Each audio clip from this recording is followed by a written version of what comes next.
अस्सलामुअलैकुम नाज़रीन, प्रोग्राम दे मिरर में अवां खे भलीकार आऊं आहियां अवां जी मेज़बान रोशनी मेमण। नाज़रीन, अॼोके प्रोग्राम में असां पर्दो खणंदासीं सिंध में मिठे पाणीअ जी फ़राहमीअ लाइ क़ाइमु कयल आरओ प्लांट्स तां, जिन जी मरम्मत ऐं उन्हनि खे हलाइण लाइ अरबे रुपया मुख़्तस कया विया आहिनि, पर 60 सैकड़ो आरओ प्लांट्स बंदि पियल आहिनि। पब्लिक हेल्थ इंजीनियरिंग खातो उन्हनि खे फ़ाल करण में नाकाम पियो आहे। हिन जदीद दौर में बि सिंध जी अवाम में मिठे पाणीअ जी फ़राहमी ख़्वाब बणियल आहे। सिंध जी निगरान हुकूमत मुख़्तलिफ़ इलाइक़नि में लॻायल आरओ प्लांट्स जी मरम्मत ऐं उन्हनि खे हलाइण लाइ फंड्स रोके छॾिया। बंदि पियल आरओ प्लांट्स जे नाले ते रक़म ख़र्च ॾेखारण ऐं करप्शन जूं शिकायतूं अचण बाद फंड्स रोकिया विया। गुज़िरियल 3 सालनि दौरान आरओ प्लांट्स के हलाइण ऐं मरम्मत लाइ हासिल कयल फंड्स जे इस्तेमाल जी ऑडिट रिपोर्ट तलब कई वई। नाणे खाते आरओ प्लांट्स, वाटर सप्लाई ऐं ड्रेनेज स्कीमनि जी माहवार फिज़िकल ऐं फाइनेंशियल रिपोर्ट भी घुरी वरिती।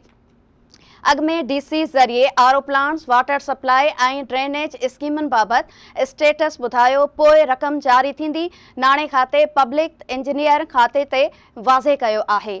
सिंध में आरओ प्लांट्स के हलाइण ऐं उन जी मरम्मत लाइ बजट में 3 अरब 28 करोड़ रुपया मुख़्तस थियल आहिनि।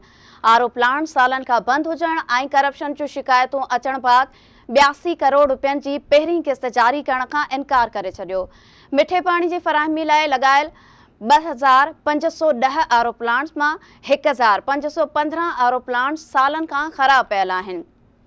मजमूई तौर सूबे में 60 सैकड़ो आरओ प्लांट्स बंदि पियल आहिनि, जिन खे फ़ाल करण में पब्लिक हेल्थ इंजीनियरिंग खातो नाकाम आहे। थर पार्कर में सभ खां वधीक 834 आरओ प्लांट्स लॻल आहिनि, जिन मां 643 यानी 77 सैकड़ो आरओ प्लांट्स बंदि पियल आहिनि। हैदराबाद ज़िले में 28, टंडो मोहम्मद खान ज़िले में 14, जामशोरो ज़िले में 88, मटियारी ज़िले में 37 ऐं ठटे ज़िले में 27 आरओ प्लांट्स ख़राब पियल आहिनि। सजावल ज़िले में 28 आरओ प्लांट्स मां 17 आरओ प्लांट्स ख़राब पियल, जॾहिं त मीरपुर ख़ास ज़िले में 53 आरओ प्लांट्स मां 20 आरओ प्लांट्स बंदि आहिनि। सिंध में सालनि खां आरओ प्लांट्स बंदि हुजण करे मिठे पाणी जी फ़राहमी बंदि आहे, जॾहिं त अक्सर आरओ प्लांट्स नाकारा आहिनि। आरओ प्लांट्स मामले ते मुख़्तलिफ़ वक़्तनि ते जांच कमेटियूं पिणु ठहियूं, पर उन जी न जांच मुकमल थी, न ई ज़िम्मेवारनि ख़िलाफ़ कार्रवाई थी। माज़ी में आरओ प्लांट्स जो ठीको पाक ओसीएस वटि हुजण करे सिंध हुकूमत जूं अख़्तियारियूं कंपनी आॾो बेवस बणियल रहियूं। मुख़्तलिफ़ इलाइक़नि में मिठे पाणी जी फ़राहमीअ लाइ 13 अरब रुपयनि जा 3 मनसूबा शुरू कया विया। इन समूरी सूरत-ए-हाल ते असां सां गॾु स्टूडियो में मौजूदु आहे KTN न्यूज़ जो रिपोर्टर सगीर चांडियो। वरी महिरबानी सगीर अव्हां जी।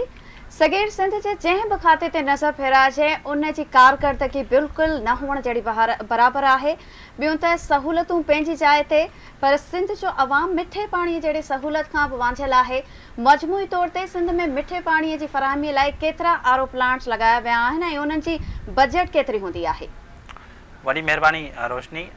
ॾिसो, हिन वक़्तु जेको आहे उहो निगरान सेटअप आहे ऐं सिंध में हिन वक़्तु बि जेके आहिनि उहे केतिरा ई खाता जेके आहिनि उहे बिना सेक्रेटरी जे हलनि पिया ऐं ही पब्लिक हेल्थ इंजीनियरिंग खातो बि जेको आहे उहो बिना सेक्रेटरी जे हले पियो।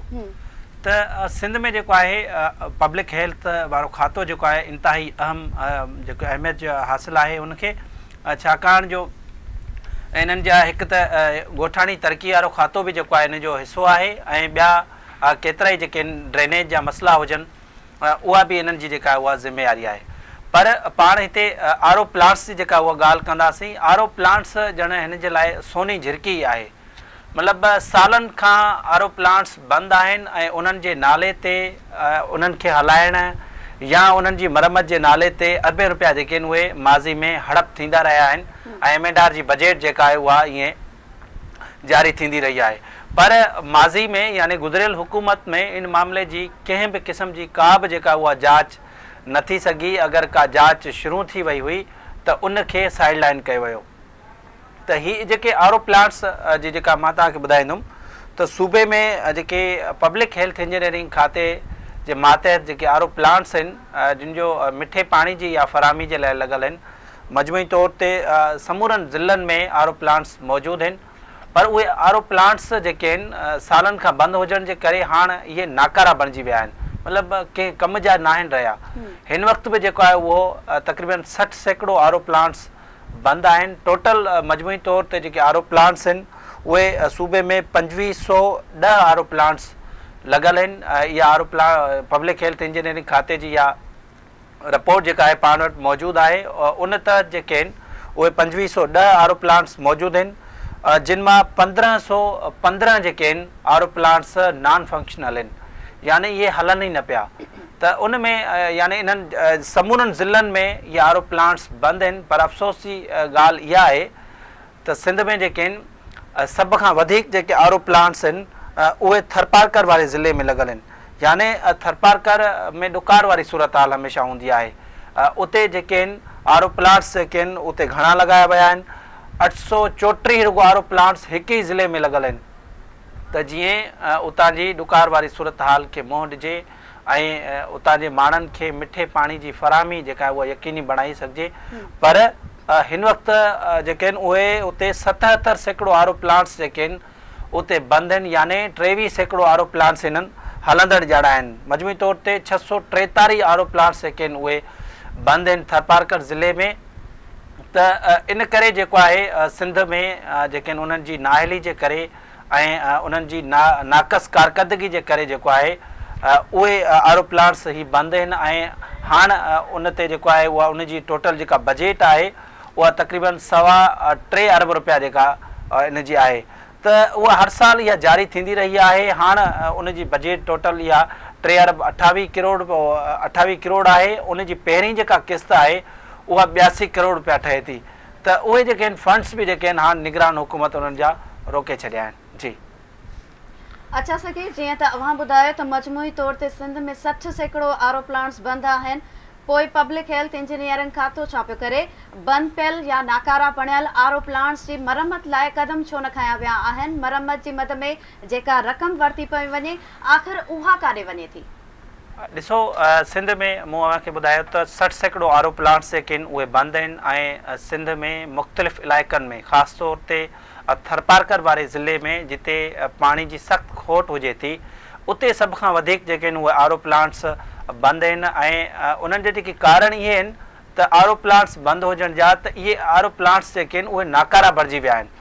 त हाणे उहे हलण जे लाइक़ु ई न रहिया आहिनि। एॾो वॾो पैसो उन्हनि ते ख़र्चु थियो, पर उन जे बावजूदि माज़ी में जेको आहे उहो ईअं थींदो रहियो आहे त इन ते पैसा जेके आहिनि उहे उन्हनि खे बंदि पियल आरो प्लांट्स खे हलंदड़ ॼाणाए करे उहे पैसा जेके आहिनि करप्शन जे भर चढ़ी विया। मुख़्तलिफ़ माण्हुनि यानी सिस्टम जे ज़रिए उन्हनि पैसनि जी जेका आहे उहा विरासत थींदी रही आहे। त हाणे जेका आहे सिंध में आरो प्लांट्स जेके आहिनि उहे जेको ही पहिरीं बि आरो प्लांट्स सॼे सालनि खां बंदि रहिया आहिनि, पर उन जो हाणे अंग जेको आहे उहो वधी वियो आहे। पहिरीं जेका आहिनि 40 सैकड़ो बंदि हुया, पर हाणे 60 सैकड़ो बंदि थी विया आहिनि। यानी उन्हनि जी नाक़स कारकर्दगी हमेशह जेका आहे उहा साम्हूं आई आहे ऐं उनखे बहितर करण जी उहे कोशिशि न पिया कनि। यानी हीउ सॼो जेको प्रोजेक्ट जंहिं मक़सद लाइ जेको आहे इहो हासिल जंहिं मक़सद लाइ ठाहियो वियो, पर उहो मक़सदु जेको आहे उहो हासिल न थी सघियो आहे। इन करे जेके आहिनि इहे आरो प्लांट्स उहे बंदि आहिनि ऐं उन में मुख़्तलिफ़ माण्हुनि जी जेका आहे उहा नाअहली नाक़स कारकर्दगी शामिल आहे। उन में ख़ासि तौर ते जूनियर जेके कामोरा आहिनि उन्हनि खे मेन पोस्टनि ते विहारियो वञे थो ऐं जूनियर कामोरनि खे सेक्रेटरी बणायो वञे थो या चीफ इंजीनियर जे उहिदनि ते विहारियो वञे थो।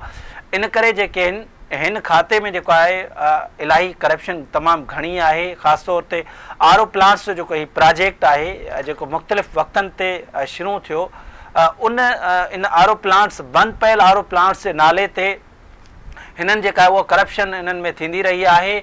नेब हुजे या एंटी करप्शन हुजे, उहे बि जेके आहिनि इदारा ही ख़ामोश रहिया आहिनि। हिन वक़्तु जेको आहे उहो आरो प्लांट्स तक़रीबन 60 सैकड़ो आरो प्लांट्स जेके आहिनि उहे बंदि आहिनि ऐं सिंध में मिठे पाणी जी फ़राहमी जेका आहे उहा हिन वक़्तु बंदि आहे। ऐं उन जे लाइ पब्लिक हेल्थ इंजीनियरिंग ख़ासि तौर ते निगरान सेटअप बि जेको आहे उहा कुझु बि अञा के बि क़िस्म जा के क़दम जेके आहिनि उहे न आहिनि खयां। सिंध में आरो प्लांट्स जी तव्हांखे मां ॿुधाईंदुसि त हैदराबाद में जेके आहिनि उहे 78 आरो प्लांट्स जेके आहिनि बंदि आहिनि। ईअं ई बदीन में 131 ऐं टंडो मोहम्मद खान में 57, जामशोरी में जेके आहिनि उहे 88 आरो प्लांट्स बंदि पियल आहिनि। सभ खां वधीक जेके आरो प्लांट्स आहिनि उहे 643 थरपारकर जी सूरत हाल तमामु ख़राबु आहे, छाकाणि जो थरपारकर में इलाही सारा इशूज़ आहिनि। ग़िज़ाई किलत खे मोड़ ॾींदड़ जेको हीउ ज़िलो आहे ऐं उते जेके ॿारनि जी मौत जेको आहे उहो राकास उहो ख़तमु न थी सघियो आहे।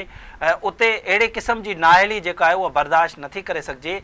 सिंध में जेको आहे हिननि कामोरनि जी नाअहली जे करे जेको आहे मिठे पाणी जी फराहमी बंदि पयल आहे ऐं जेकी रिपोर्ट्स या जेके आर ओ प्लांट्स जेके आहिनि उहे लॻणा हुया उहे न लॻाया विया आहिनि ऐं सिंध में जेको आहे उहो आर ओ प्लांट्स खे फ़ाल करण जी हिन वक़्तु ज़रूरत आहे, पर जेके आहिनि उहे इदारा ख़ासि तौर ते पब्लिक हेल्थ इंजीनियरिंग खातो जेको आहे हिननि खे फ़ाल करण में मुकमल तौर नाकाम वियो आहे। जी अच्छा सकीर, माज़ी में आर ओ प्लांट्स जो ठेको पाक ओसिस नाले कंपनी खे ॾिनो वियो हो, मुख़्तलिफ़ वक़्तनि ते जांच कमेटियूं बि ठहियूं, उन बावजूदु ज़िम्मेवारनि ख़िलाफ़ कार्रवाई छो नाहे थी सघी? ॾिसो, आर ओ प्लांट्स खे हलाइण जे लाइ पाक ओसिस कंपनी सां जेको आहे उहो कॉन्ट्रैक्ट थियल हुयो।